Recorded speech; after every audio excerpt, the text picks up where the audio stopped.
are interested in codings, so no matter which branch do you belong to, civil, mechanical, electrical or any other branch, you can enter to service based companies. तो अगर आपके पास skills है तो भी कोई issue नहीं है तो this college or institute gives you ample opportunities to learn that or gain that. ये एमटेक से मतलब बेसिकली फायदा क्या है? बीटेक में भी हमें प्लेसमेंट मिलती है, ठीक है? इंटेल नाम की कंपनी थी, तो इंटेल के लिए 60,000 पर मंथ गया था. Location was Bangalore. 3, 2, 1 camera action. Please behind the camera don't laugh. मैं तो डीओपी जा रही हूँ और क्या. Your question is good question.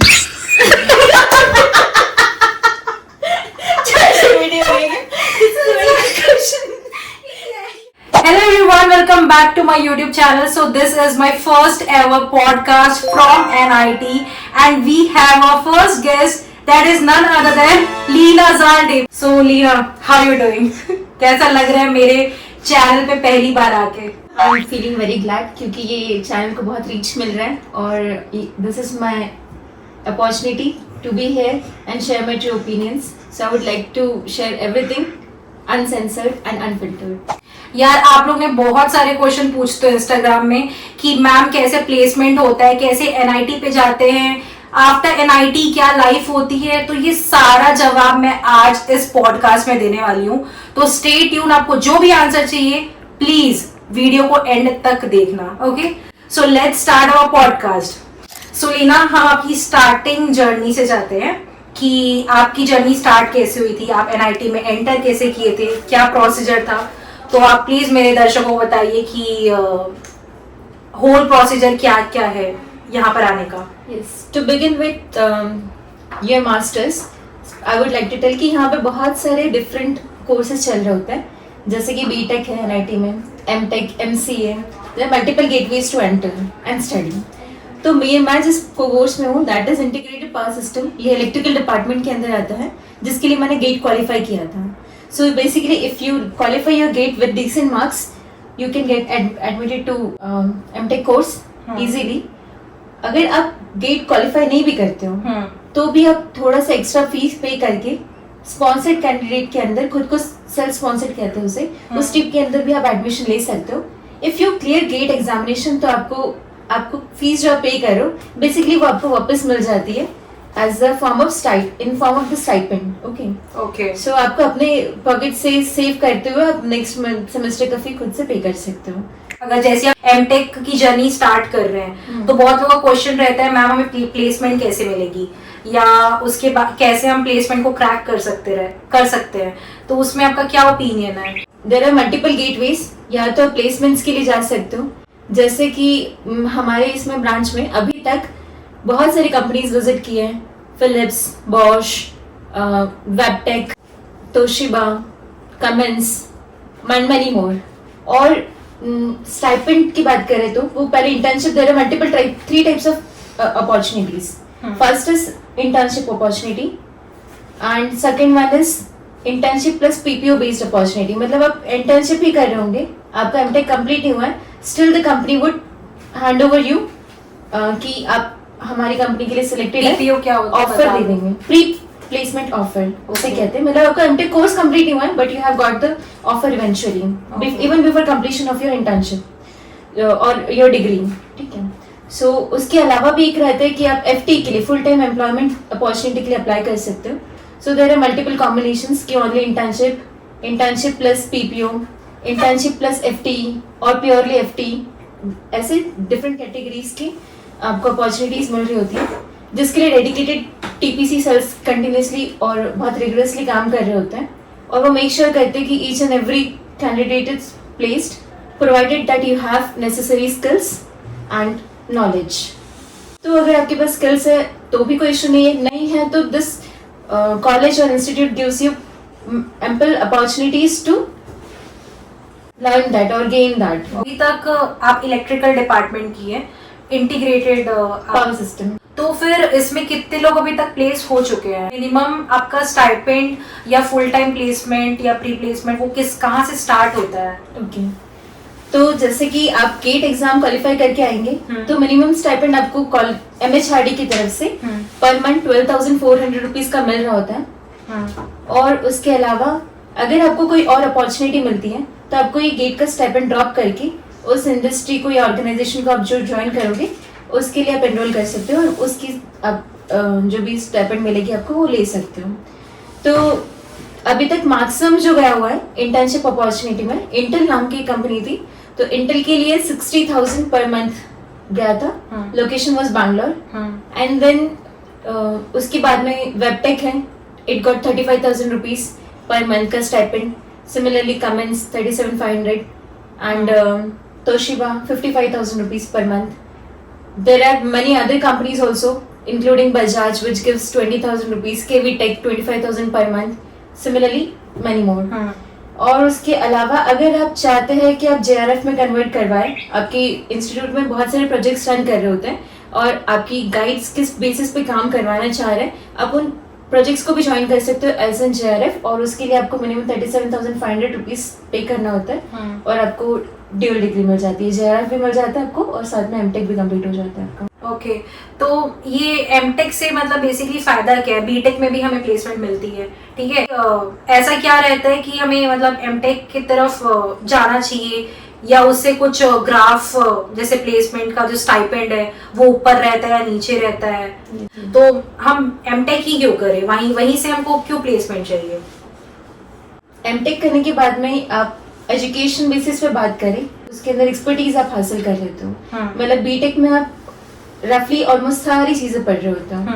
अगर बात करें इलेक्ट्रिकल इंजीनियरिंग की तो NIT भोपाल में 2 ब्रांचेस हैं जो प्रोवाइड करती है इलेक्ट्रिकल डोमेन में MTech specialization. First one is integrated power system and second one is power electronics and drive. और ऐसे में आपका स्पेशलाइजेशन इसके अंदर इतना ज्यादा हो जाता है कि you are considered as experts. तो आप जब इंडस्ट्री में जाते हो तो sometimes they also consider it as BTech plus 2 years of experience. Okay. They do not consider it as MTech. First one. Second is आप एक डोमेन एक्सपर्ट हो जाते हो, आप आगे चाहो तो जाके इसमें PhD भी कर सकते हो।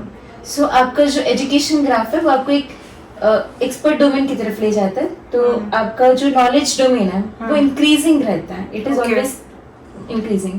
थर्ड, आप अगर PhD करना चाहो तो उसके बाद में आप फिर से इंडस्ट्री में एंटर कर सकते हो, otherwise you can enter in teaching field as well. Okay. उसके अलावा there are multiple research institute, for example CPR है, central power research institute, similarly many others. C-STEPS is also there, which is NGO based research institute. So आप यहाँ पे जाके research work भी perform कर सकते हो, which pay you in dollars. So it's like win-win situation. If you pursue even further education like PhD or postdoc also, आप foreign में जाके भी कर सकते हो। हमारे जैसे इंस्टीट्यूशंस की दूसरे इंस्टीट्यूशन के साथ कोलैबोरेशंस भी होते हैं, फॉर एग्जांपल IIT जम्मू, जिसमें it is an host institute और MANIT Bhopal is a home institute. तो आपको सारे एग्जाम्स आप यहाँ पे बैठे बैठे भी दे सकते हैं, आपको घर या फिर होम स्टेट छोड़ने की जाने की जरूरत नहीं है।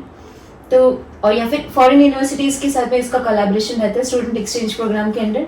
आप बहुत नॉमिनल फीस में स्पॉन्सर्ड बाय गवर्नमेंट बाहर जाके बाहर की पढ़ाई गेन करके और अच्छे लेवल पे आप पहुंच सकते हो।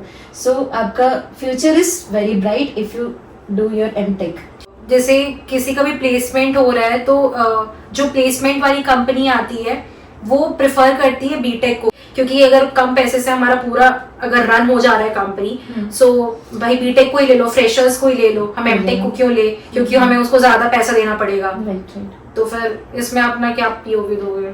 इसका ये होता है कि आप जब कंपनी में एंटर करते हो तो वहाँ पे वेरियस अलग अलग पोजीशंस रहते हैं। For example system engineer 1, then system engineer 2, power system engineer 1, power system engineer 2।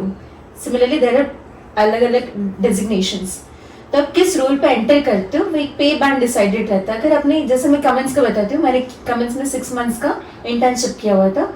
The organization is very fabulous. आपको वो बिल्कुल आप रियल टाइम ऑर्गेनाइजेशंस में कैसे बिहेव करना है, क्या करना है, लाइक दैट वो आपको पूरा नॉलेज आपके अंदर इम्पार्ट कर रहे होते हैं।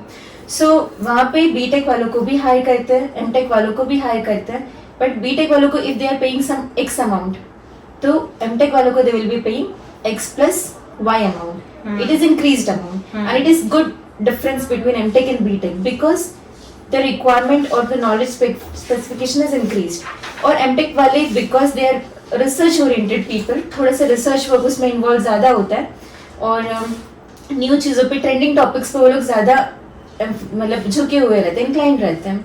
जबकि बीटेक वाले ट्रेडिशनल टॉपिक्स ही पढ़ रहे होते हैं या फिर 4th ईयर तक आते आते छोटे से 6 मंथ्स का माइनर प्रोजेक्ट कर रहे होते हैं, जबकि यही प्रोजेक्ट एमटेक में जाके इट बिकम्स वेरी वाइड और आप डेडिकेटेडली 2 साल या 1 साल मिनिमम उस प्रोजेक्ट पे काम कर रहे होते हो। तो इस वजह से आपका उस स्पेसिफिक पॉइंट पे R&D में आपका फोकस ज़्यादा चला जाता है, तो आपको जो जॉब रोल्स मिलते हैं वो R&D की तरफ मिलता है and which are good and good paying jobs. Okay, तो जैसे हम लोग एमटेक कर रहे हैं तो किस तरफ हमें ज़्यादा जाना चाहिए? लाइक बहुत सारी कंपनीज रहती है, प्रोफेसर्स के लिए आती है या तो सॉफ्टवेयर डेवलपमेंट रोल के लिए आती है, तो बहुत सारे रोल्स रहते हैं, तो किस तरफ ज़्यादा अलाइंड रहना चाहिए हमें, या तो ये ज़रूरी है भी या नहीं? यस यस नहीं, ये बहुत ज़्यादा ज़रूरी है कि आपका स्किल किस तरफ है। ओके, बिकॉज अगर आपका स्किल आपके साथ में काइजन थ्योरी होती है, जापानीज थ्योरी है, जिसके अंदर what is your forte, you need to find it out, do SWOT analysis, do whatever you want to do, but figure out कि आपका इंटरेस्ट कहाँ पे, because whole life you have to work after it and no one will like कि हम वो काम कर रहे हैं जो हमको पसंद नहीं है, तो आप जबरदस्ती ऑफिस जाओगे और वापस आओगे तो ये किसी को अच्छा नहीं लगेगा। तो जाहिर सी बात है कि आप पहले चूज करिए कि आपको कोडिंग में इंटरेस्ट है या नहीं है। If you are interested in codings, तो no matter which branch do you belong to, civil, mechanical, electrical or any other branch, you can enter to service based companies. Okay, So वहाँ पे आप जाके अपना कोडिंग परफॉर्मेंस अच्छा देके you can fetch very good high paying job. For example, electrical के लिए NXP Semiconductors was there, then AMD had come.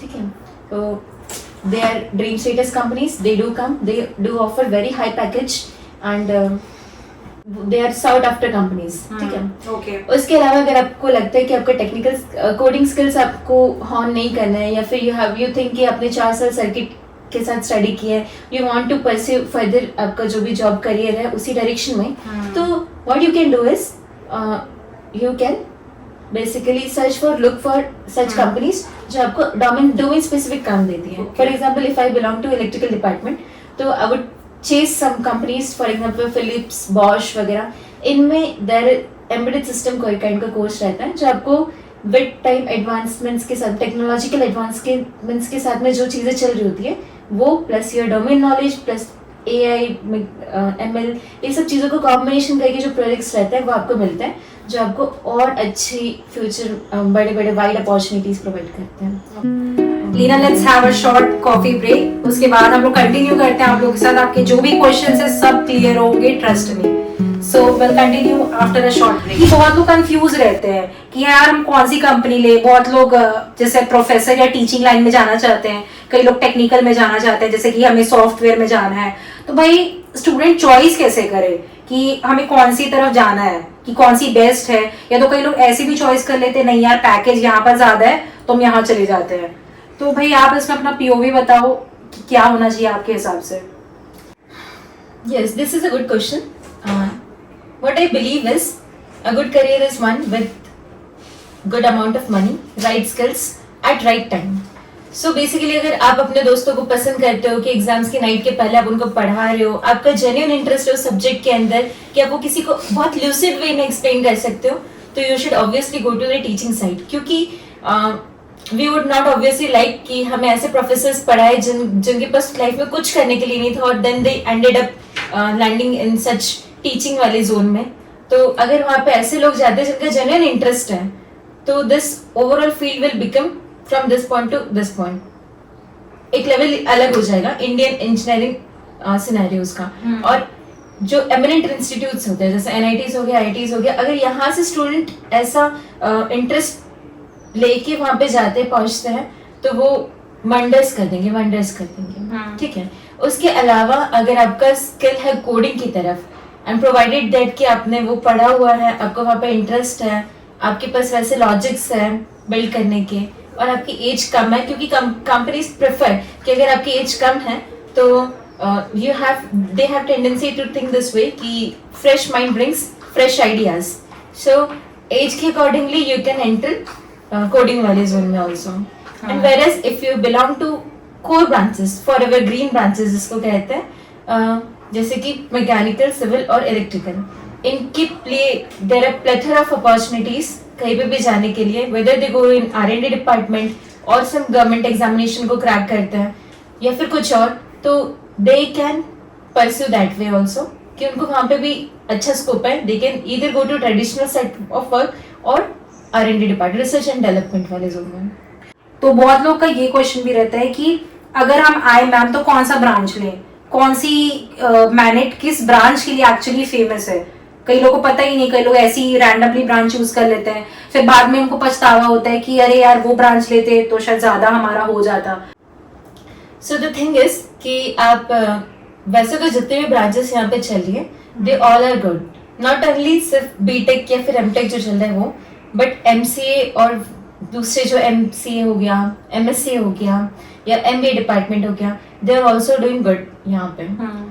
But देखा जाए तो सीएससी का जो सिलेक्शन रेशियो है या फिर वहाँ पे जो कंपनीज आती है सीएससी डिपार्टमेंट में for BTech students, it is बहुत अच्छा. उसके बाद में सेकंड मैं देना चाहूंगी, अगर मास्टर्स की बीटेक की पहले बात कर लेते हैं, सीएससी इज वन प्रेफर्ड. फिर उसके बाद में electronics department, electronics and telecommunication, वो electrical department, then civil mechanical, accordingly minimum. MTech की अगर बात करें तो एमटेक में वीएलएसआई, अगर आपका इलेक्ट्रिकल डोमेन है बीटेक में तो VLSI is the most sought after. Then अगर आपको प्योर इलेक्ट्रिकल इंजीनियरिंग साइड में ही रहना चाहते हैं तो power electronics and drive and then power system, क्योंकि यहाँ पे अभी तक ऐसा कोई नहीं है जो अनप्लेस्ड रहा हो, unless they do not have to go to industry side और उनको पीएचडी ही परस्यू करनी है. तो उसके बाद में सीएससी इज ऑल्सो गुड.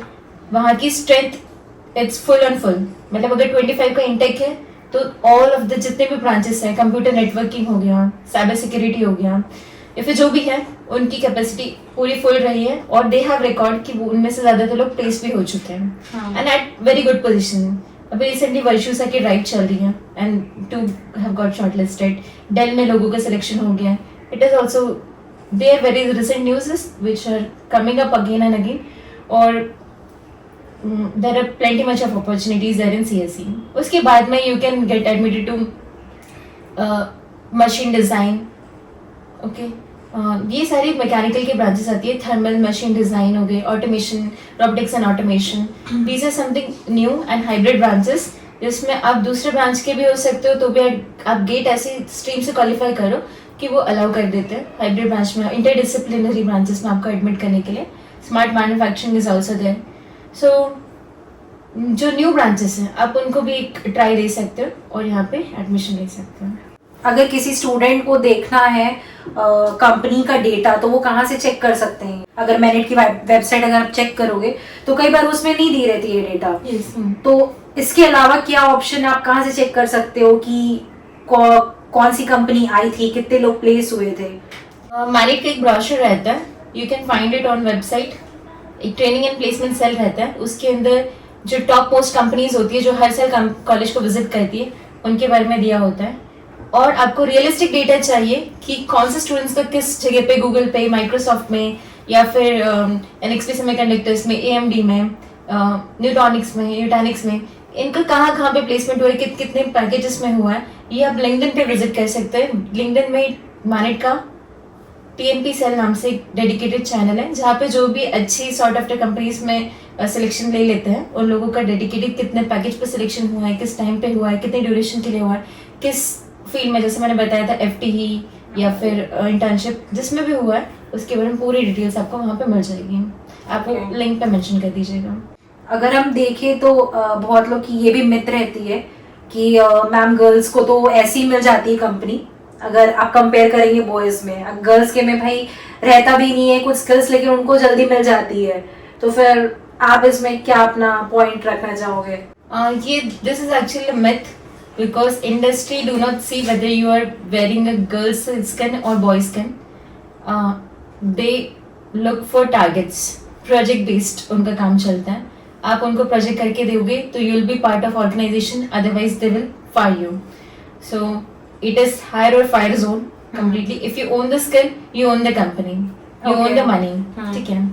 जहाँ तक की बात आती है हायरिंग की, sometimes they do give diversity hiring वाला scope, not every companies obviously, but diversity hiring does not mean कि उसमें गर्ल्स को स्पेशल प्रेफरेंस दिया जा रहा है। इसके अंदर it is more of they are given fair opportunities. तो डाइवर्सिटी हायरिंग में it's not only about women, it is it does include other religion also, like other faiths, Muslim, Hindu society, Christianity, ऐसे करके दूसरे लोगों को भी वो दिया रहता है। डिसेबल पीपल को वो लोग कंसिडर कर रहे होते हैं। डिसेबिलिटीज को छोड़ के gender inclusivity, third gender, second gender means females, third gender, like that. तो इस सबको इंक्लूड करने के लिए वर्कफोर्स में this concept has come up, diversity hiring, but this not has to be taken as कि वुमेन की स्पेशल ड्राइव चल रही है या फिर बिना स्किल्स के सिर्फ वुमेन्स को लेके जा रहे हैं, ऐसा नहीं होता है। They do have to maintain some ratio, some companies have to maintain कि गर्ल्स का इतना रेशियो होना चाहिए उनकी कंपनी में, but it does not mean कि वो सारी लड़कियों को लेके जाएगी। They are always fair, if you own the skills, if you have that capability, they will obviously take you with them. हमारा लास्ट ईयर चल रहा है, ठीक है, ऐसा रहता है क्या कि भाई आप फर्स्ट ईयर में ही प्लेस हो जाओ तो बेटर है? ऐसा ना हो कि आप आखिरी में आ रहे हो तो फिर आपका टेंशन बिल्ड होगा, मतलब फर्स्ट सेम में ही आप कंपनी ले उठा लो, वो ज्यादा बेटर है रादर कि आप थर्ड ईयर या फोर्थ ईयर में जाओ? ऐसा कुछ रहता है क्या टाइम ड्यूरेशन की, कब कंपनी हमें सेलेक्ट करना चाहिए, कौन से टाइम पीरियड में? No, actually I have worked with training and placement cell बहुत closely, so I know there are some companies जिनकी एक टाइमलाइन फिक्स्ड होती है, I'm sorry, तो उसके अकॉर्डिंगली उनका फिक्स्ड होता है कि हमें ईयर के इस टाइम पे, इस मोमेंट पे आना है और वो उसी टाइम पे आएंगे।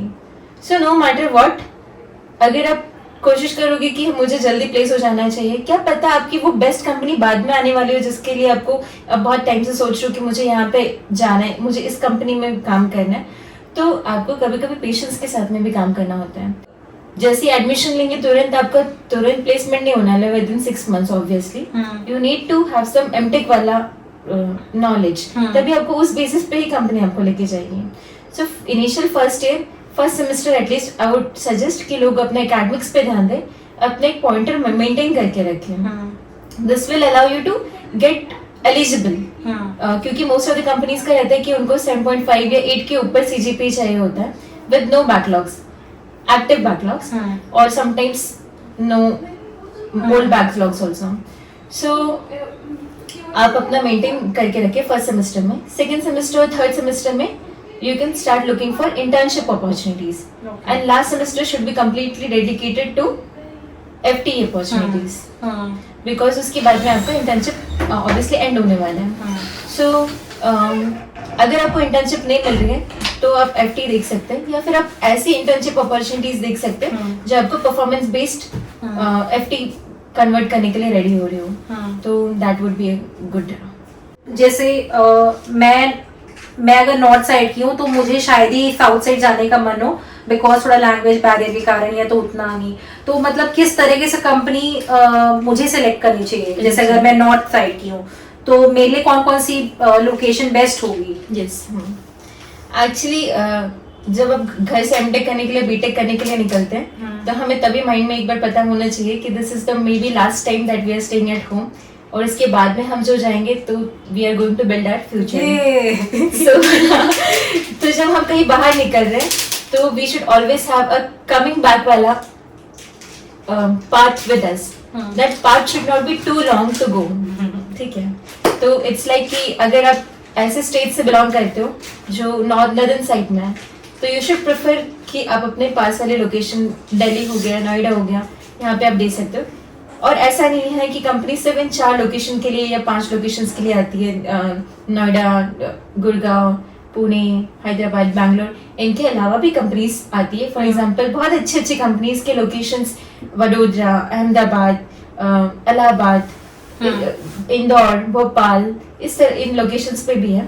तो इन कंपनीज को भी ड्यू कंसिडरेशन दिया जा सकता है, प्रोवाइडेड दैट कि ये सेंट्रल इंडिया में लाई करते हैं, तो किसी भी डिस्टेंस से ये ज्यादा दूर नहीं पड़ता है। तो you do not have to, for example if आप हिमाचल को बिलोंग करते हो और आप बैंगलोर में जाके सेटल हो रहे हो, तो यू कैन अंडरस्टैंड कि दिवाली जैसे फेस्टिवल्स में जो मेजर फेस्टिवल्स होते हैं दिवाली होली, उसके लिए आप ईयर लॉन्ग सेविंग्स करो और आप फिर फ्लाइट में, वो बहुत कॉस्टली फ्लाइट होती है, for every visit you need to pay 20-30,000 आपको सिर्फ आने जाने में, फिर रेस्ट आपके फैमिली मेंबर्स को आप गिफ्ट लेके जाओगे तो सब उसमें खत्म हो जाएंगे। तो आप ये सब ऑब्वियसली नहीं चाहोगे।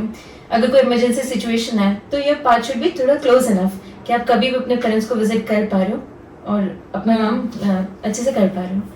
तो look for some opportunities, first priority should be given कि आपका जो लोकेशन है वो आपके होम लोकेशन की क्लोज हो। Actually companies are nowadays are also looking like that only कि अगर वो सदर्न साइड में चेन्नई है या हैदराबाद है या बैंगलोर है, so they accordingly choose like that कि रिटेंशन उनका एक मेन फोकस रहता है कि companies are investing so much in hiring one candidate और एग्जाम कंडक्ट करिए, इंटरव्यू कंडक्ट करिए, तो it is a very costly procedure.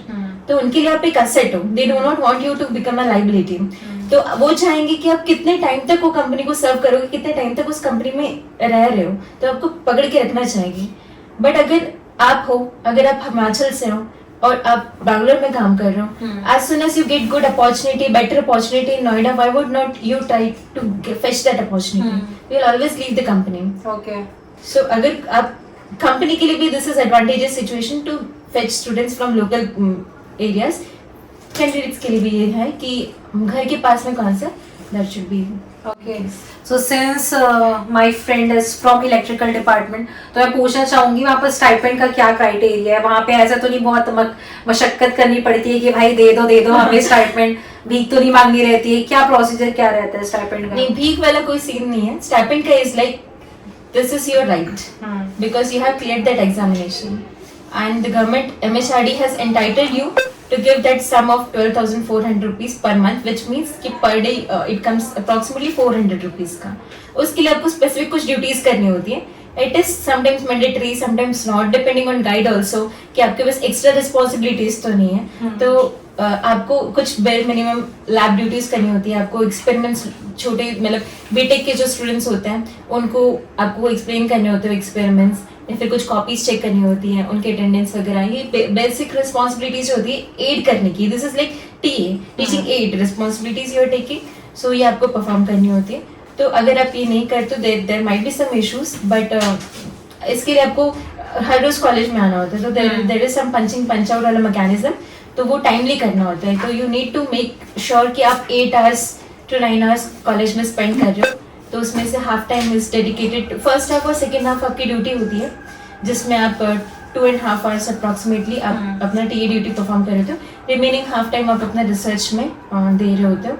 और एक स्टाइपेंड फॉर्म होता है, वो आपको टाइमली फिल करना होता है। तो हाँ, जरूर स्टाइपेंड फॉर्म को फिल करने के लिए थोड़ी सी मुश्किल होती है क्योंकि उसमें मोर देन 7-8 लोगों का साइन लेना होता है। जो लैब की ड्यूटीज होती है 4-5 फैकल्टी मेंबर्स लैब की, फिर आपके कोऑर्डिनेटर के, कोर्स कोऑर्डिनेटर, फिर देन आपकी गाइड के साइन। तो लेकिन यहाँ पर मैं इंटरप्ट करूंगी, हर ब्रांचेस का अलग होता है। जैसे मैं सिविल की हूँ, तो हमें सिर्फ और सिर्फ जो पीजी कोऑर्डिनेटर है और जो लैब टेक्नीशियन है बस उन्हीं को ही देना रहता है, और फिर बाकी जो प्रोसीजर है वो खुद एचओडी डिपार्टमेंट वो खुद ही उल्लो करते हैं। This is simplified procedure, it should be like that only. But क्योंकि टीए ड्यूटी सबकी अलग अलग लैब्स में अभी होती है, तो फॉर एग्जांपल एक क्लास में 15 लोग हैं, तो उनकी 15 डिफरेंट लैब में 15 डिफरेंट टाइम्स पे ड्यूटीज चल रही होती है। तो ये मे बी वो ऑफिस वाले स्टाफ के लिए थोड़ा डिफिकल्ट हो जाए, तो वो they ask you to fetch the signs अपने तरफ से, बाकी फाइनल एचओडी के साइन वो लोग लेके जाते हैं और फिर वो अकाउंट सेक्शन में आपका फॉर्म सेंड करते हैं। बट अगर आपने पंच मिस कर दिया है then they have to cut your amount. वो फिर आपको कितना पैसा कटता है अगर मान लो प्यार से आईटी लैंग्वेज स्लैंग में इसको दिहाड़ी कहते हैं, तो आपकी 400 रुपए दिहाड़ी कट हो जाती है एक दिन के अगर आप नहीं जाते हो। अरे शेड 400 रुपए दिहाड़ी चले जाएगी। यस, ठीक है। तो आप कुछ भी गाइड के बारे में टिप्पणी देना चाहेंगे, किस तरीके से हमें गाइड चॉइस करना चाहिए? क्योंकि हमारे में बता रही हूँ भाई, हमारे में गाइड का तो बहुत इशू रहता है। मैं भाई बहुत ही आपको बहुत साफ चीज बता रही हूँ कि जो बूढ़े होंगे उनके पास मत जाना, जो जवान टीचर्स हैं उनके पास चले जाना। बट मेरे डिपार्टमेंट इज लाइक कि मेरे जो गाइड है वो senior most faculty electrical department के, and he is the most chill guide one could ever have.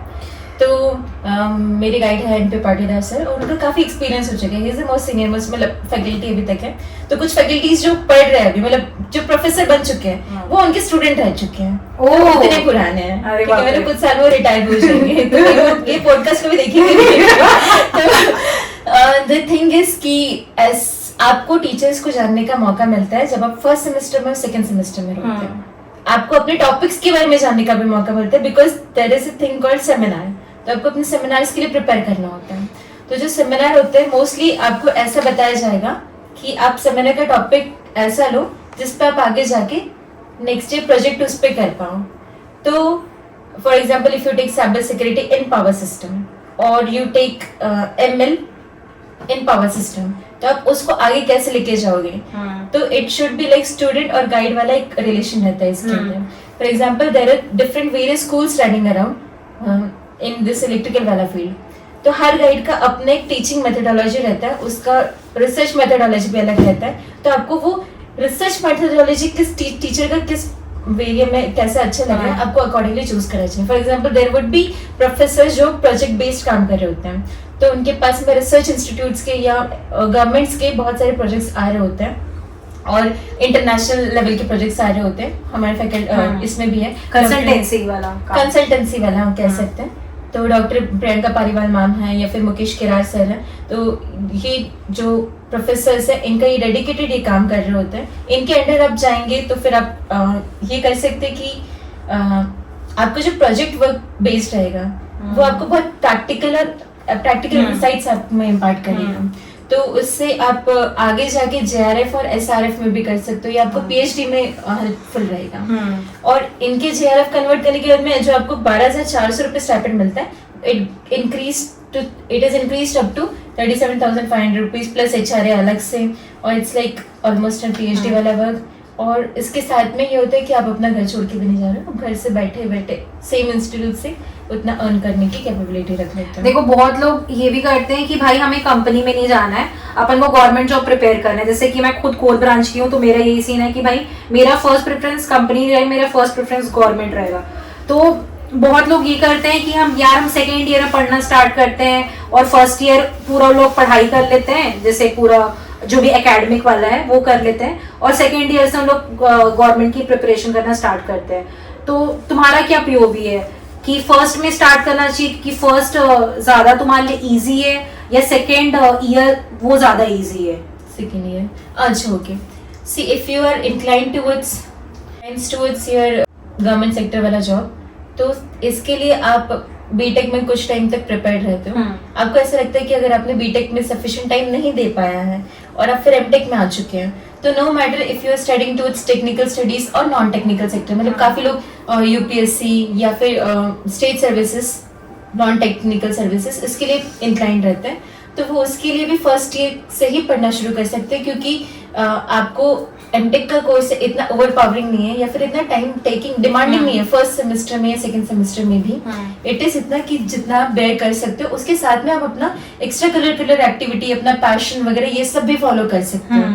सो वो आपको मतलब सफिशिएंट टाइम दे देंगे कि आप एक थोड़ा डेडिकेटेड आप डिवोशन के साथ काम करोगे तो आपको टाइम दे देंगे। तो फर्स्ट ईयर से ही काम शुरू कर सकते हो और सेकंड ईयर तक आते आते आप अपना टाइम स्केल वगैरह बढ़ा सकते हो। I see many students working with me जिनका ASC क्वालिफाइड है, CGL क्वालिफाइड है, और दे आर उसको और आगे मेंस इंटरव्यू तक लेके जा रहे हैं। मैं भी अपना POVS में ऐड करूंगी, क्योंकि first year is all about मतलब मैम ही पढ़ाते हैं, हमारा 2 ईयर रहता है, तो सेकेंड ईयर पूरा रिसर्च रहता है। फर्स्ट ईयर ये रहता है कि टीचर्स आके पढ़ाते हैं आपको, आपका जो भी सब्जेक्ट है उसके बारे में आपको नॉलेज मिलता है।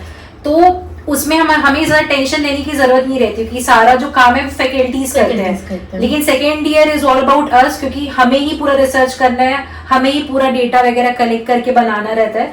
तो मेरे को लगता है कि आप तैयारी कर रहे हो तो फर्स्ट ईयर में आपको आई थिंक सफिशिएंट टाइम मिलेगा गवर्नमेंट एग्जाम प्रिपेयर करने के लिए। लेकिन सेकेंड ईयर में आपके पास इतना टाइम ही नहीं रहता है।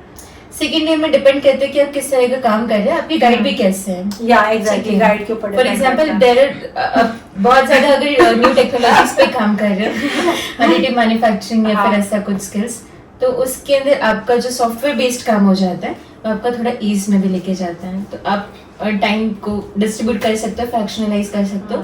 कुछ टाइम में आप रिसर्च वर्क करो और रिमेनिंग टाइम में you can Okay. Look after this also. हमारी स्टार्टिंग में ही जॉब लग गई, सेकेंड सेम में ही जॉब लग गई, 6 मंथ हो गया, उसके बाद हम आए, उसके बाद क्या?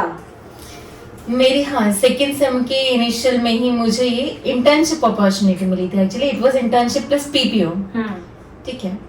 तो when I came to know कि मुझे पीपीओ अपॉर्चुनिटी मिला, तो आई थॉट कि ठीक है पीपीओ तो कन्वर्ट हो ही जाएगा। I had very good confidence.